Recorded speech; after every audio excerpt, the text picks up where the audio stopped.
Hello everyone, Shrimati मोहरी देवी Tapadia girls college के इस यूट्यूब चैनल में आपका स्वागत है। आज हम केमिस्ट्री क्लास में जो टॉपिक आपके डिस्कस करने वाले हैं वो आपके है क्रिस्टल फील्ड थ्योरी, या फिर कहते हैं आपके जो है आपके जो क्रिस्टल क्षेत्र सिद्धांत है उसके बारे में है। आज के अपने इस वीडियो के अंदर बात करेंगे। देखिए, अपन अगर बात करें अपने प्रीवियस वीडियो में अपन ने देखा था जो सामान्यतः आपने वीबीटी पढ़ी थी, तो वीबीटी की अपन ने कल है आपके जो प्रीवियस वीडियो है उसमें अपन ने ये देखा था कि वीबीटी है कुछ गुणों का जो एक्सप्लेनेशन है सामान्यतः नहीं कर पाती, तो उन गुणों की व्याख्या करने के लिए आपका एक सिद्धांत दिया गया था जिसका नाम आपके जो क्रिस्टल फील्ड सिद्धांत है उसका नाम दिया गया। यहाँ पर अगर बात की जाए तो जनरली ये जो सिद्धांत है आपके जो बेथे नाम के वैज्ञानिक थे या हंस बेथे हैं, अपन उनके बारे में बात करें तो उन्होंने बताया था, उन्होंने ये कहा कि सामान्यतः कोई भी क्रिस्टल जो है वो जालक के रूप में आपके क्या होता है व्यवस्थित होता है, और अपन वो क्या करेगा कि वो उसमें धनायन और ऋणायन के रूप में क्या करेगा उपस्थित रहेगा। अर्थात यहाँ पर अपन ये कह सकते हैं कि सामान्यतः जो आयनिक स्थिति है उसमें धनायन और ऋणायन दोनों ही उपस्थित रहेंगे, और इनके द्वारा जो यौगिक बनाए जाते हैं सामान्यतः आयनिक यौगिक बनाए जाएंगे।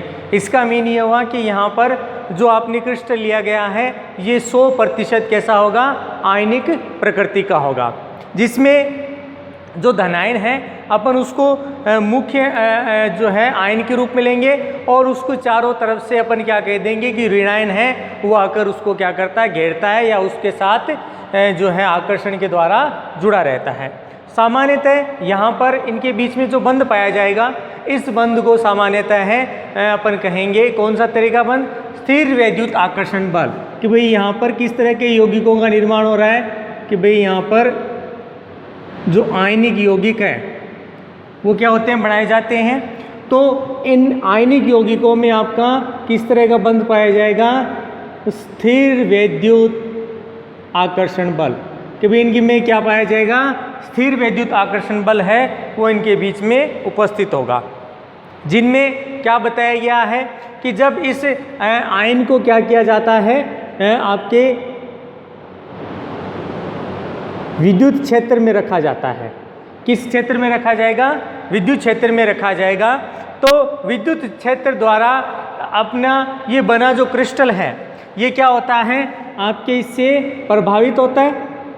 भाई इसके क्षेत्र में ये कुछ ना कुछ अपनी गति प्रदर्शित करेगा। तो यहाँ पर क्या बताया गया है, ये जो सिद्धांत है अपन ने ध्यान रखना है, क्रिस्टल लिया है तो ये कहलाता है क्रिस्टल क्षेत्र सिद्धांत। क्या कहलाएगा, क्रिस्टल क्षेत्र सिद्धांत है, ये उसके नाम से क्या किया जाएगा, जाना जाएगा।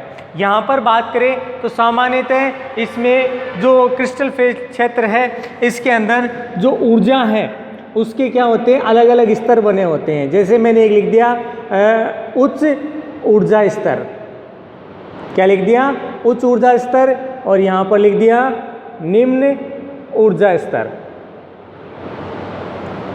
निम्न ऊर्जा स्तर लिख दिया। अब यहाँ पर इसको सम्मिलित रूप से इस सिद्धांत को क्या है, अपने बात की क्रिस्टल क्षेत्र सिद्धांत के नाम से जाना जाता है। अब देखिए जो आपके बेथे नाम के जो वैज्ञानिक थे इन्होंने क्या कहा कि भाई जो क्रिस्टल क्षेत्र सिद्धांत है ये सामान्यतः बहुत सी बातों पर डिपेंड करता है। मतलब अपने को बहुत सारी चीज़ें हैं वो पहले से क्या होनी चाहिए, पता होनी चाहिए, जिससे क्या है कि अपन इस सिद्धांत की है वो क्या कर सकते हैं, व्याख्या कर सकते हैं। तो इन्होंने इससे रिलेटेड बहुत सारे पॉइंट्स दिए या कह दे बिंदु दिए जिसके आधार पर किसी भी यौगिक है उसका क्या किया जाता हो, जो एक्सप्लेनेशन है वो बताया जाता हो। तो यहाँ पर अपन क्रिस्टल के लिए देख रहे हैं। तो सबसे पहली बात बताई है कि सामान्यतः जो आपका यौगिक है, जो आपका यहाँ पर क्या बनाया गया, क्रिस्टल बनाया गया है, इस क्रिस्टल में मेटल और लिगेंड इन दोनों के बीच जो आपका बॉन्ड फॉर्मेशन होगा ये 100% आयनिक नेचर होगा। कैसा होगा, आयनिक नेचर का जो बॉन्ड है इसमें आपको 100% है वो क्या होगा, देखने को मिलेगा, जिससे ये एक दूसरे के साथ क्या है आपके स्थिर वैद्युत आकर्षण बल द्वारा जुड़े रहते हैं। किससे द्वारा जुड़े रहेंगे? स्थिर वैद्युत आकर्षण बल, कि भाई यहाँ पर कैसे जुड़े हुए हैं? स्थिर वैद्युत आकर्षण बल द्वारा एक दूसरे के साथ जुड़े हुए हैं। अब इस सिद्धांत की अगर बात करें तो सामान्यतः इसके साथ अपन अगर देखें तो यहाँ पर धनायन और ऋणायन दोनों ही उपस्थित रहेंगे। तो अपन ने यही कहा कि धनायन को घेरे हुए कोई अन्य आयन क्या होंगे? उपस्थित होंगे। जैसे यहाँ पर अपन बात करें कि जो आपका केंद्रीय धनायन है, इस धनायन को अगर बात की जाए तो जैसे क्या है, ऋणायन घेर के रख रहे हैं, तो यहाँ पर ऋणायन के रूप में आपका क्या हो सकता है? फ्लोरीन हो सकता है, आपका क्लोरीन हो सकता है, आपका साइनाइड हो सकता है। ये आयन क्या है? इसके साथ उपस्थित होकर बंध का निर्माण करते हैं।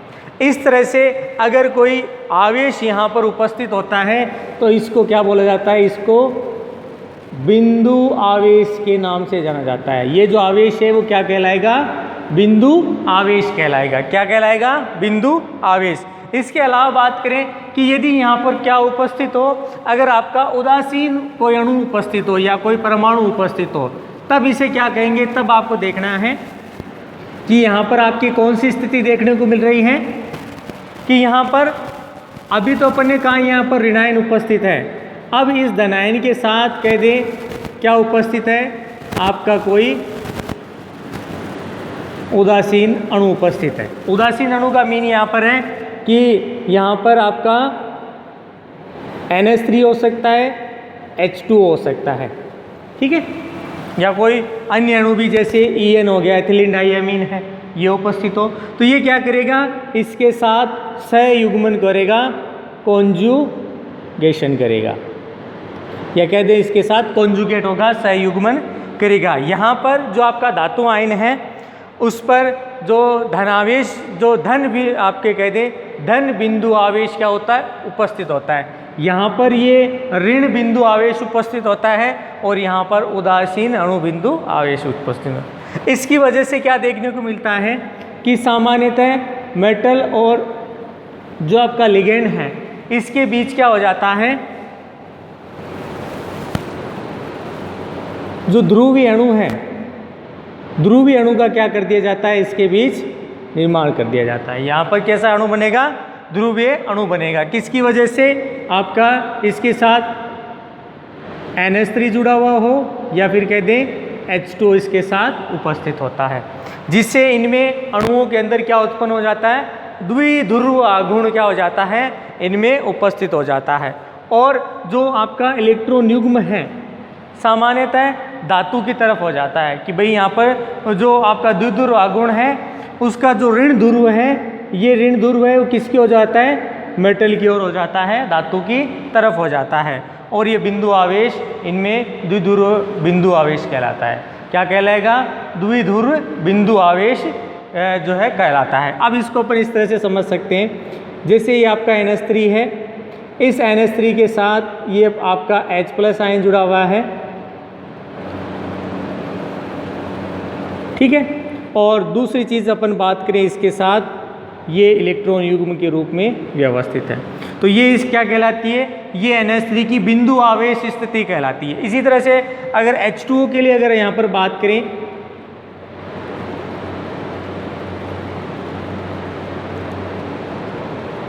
तो यहाँ पर भी जो स्थिति है अगर उसकी बात की जाए तो यहाँ पर ये भी क्या है? इसके लिए बिंदु आवेश है वो कहलाता है। तो इसमें मुख्य रूप से आपको जो चीज़ें ध्यान रखनी है कि भाई आवेश है वो इसके चारों व्यवस्थित रहता है, धनायन है उसको जो ऋणायन है चारों तरफ से आकर करता है, इसको घेरता है, इसके साथ बंध का निर्माण करता है। अब दूसरी स्थिति आपके पॉइंट सुनना है।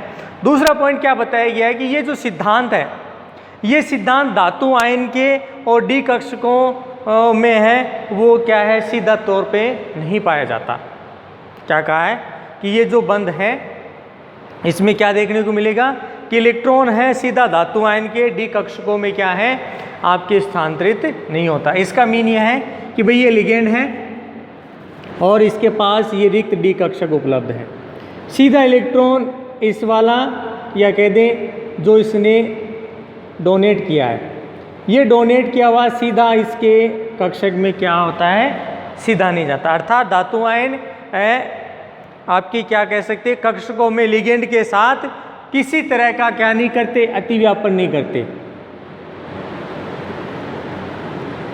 क्या नहीं कर रहे यहाँ पर, ओवरलैपिंग नहीं करते, अतिव्यापन नहीं करते। पहली चीज़ तो लिगेंड इसके साथ सीधा क्या नहीं करता, अपना इलेक्ट्रॉन साझा नहीं करता, मतलब इन डी कक्षकों में इलेक्ट्रॉन है वो लिगेंड वाला व्यवस्थित नहीं होता, जिसकी वजह से क्या देखने को मिलता है, इनमें किसी तरह का कक्षकों में अतिव्यापन नहीं पाया जाता। इसका मीन अपन यहाँ पर ये कह सकते हैं कि इसमें किसी तरह का सहसंयोजक बंध नहीं पाया जाता। और यही तो स्थिति अभी कही अपन ने कि क्या नहीं पाया जा रहा, इसमें सहसंयोजक बंध नहीं है। इसमें किस तरह का बंध होगा, तो क्रिस्टल फील्ड थ्योरी के अंदर जो ध्यान में रखना है, यहाँ पर आपके बीच में जो बंध देखने को मिलेगा, हमेशा ध्यान रखना है, आयनिक बंध होगा, ध्रुवीय प्रकृति का होगा और उसके द्वारा द्विध्रुव आघूर्ण उत्पन्न किया जाएगा। स्थिर वैद्युत आकर्षण बल इनके द्वारा उत्पन्न किया जाता है और ये स्थिति इसमें देखने को मिलती है। अब अगला तीसरा पॉइंट सुनना है। बेथे ने बताया कि सामान्यतः अणुओं में जो है आयनिक क्रिस्टल जालक का क्या किया जाता है, निर्माण किया जाता है। तो यहाँ पर जो आयनिक क्रिस्टल आपकी अगर बात की जाए तो एक विलगित जो धनायन है उसके रूप में होगा, जिसको चारों तरफ से क्या होगा, आपका ऋणायन है वो आकर क्या करेगा, घेरेगा। कि भी यहाँ पर मान लो आपका कोई धनायन है और फिर ऋणायन क्या करेगा, इसके चारों तरफ आकर क्या करेगा, व्यवस्थित होकर इसको आकर्षित करेगा और स्थिर वैद्युत आकर्षण द्वारा ये जो है एक समान दूरी पर क्या होगा, व्यवस्थित रहेगा। यहाँ पर स्वतंत्र रूप से जो आयन है वो क्या कह रहे हैं कि कक्षकों के जो समभ्रष्ट कक्ष हैं, मतलब कौन से, जो डी वाले कक्षक हैं, उन डी कक्षकों के साथ ये सामान्यतः क्या करता है, अपना आकर्षण बंध द्वारा जो है आपका बंध बनाता है। मतलब यहाँ पर सीधे इलेक्ट्रॉन का डिस्ट्रीब्यूशन देखने को मिलता है, नहीं देखने को मिलता, जिससे जो आपके अपन बात करें कि ये जो स्थिति है, ये स्थिति सामान्यतः एक तो इसकी जो ज्यामिति है, आपका जो क्रिस्टल बनाया जाएगा, एक तो उस पर निर्भर करती है, दूसरी जो कक्षकों की आकृति है, एक तो ज्योमेट्री और दूसरी शेप, इस पर क्या करती है, निर्भर करती है।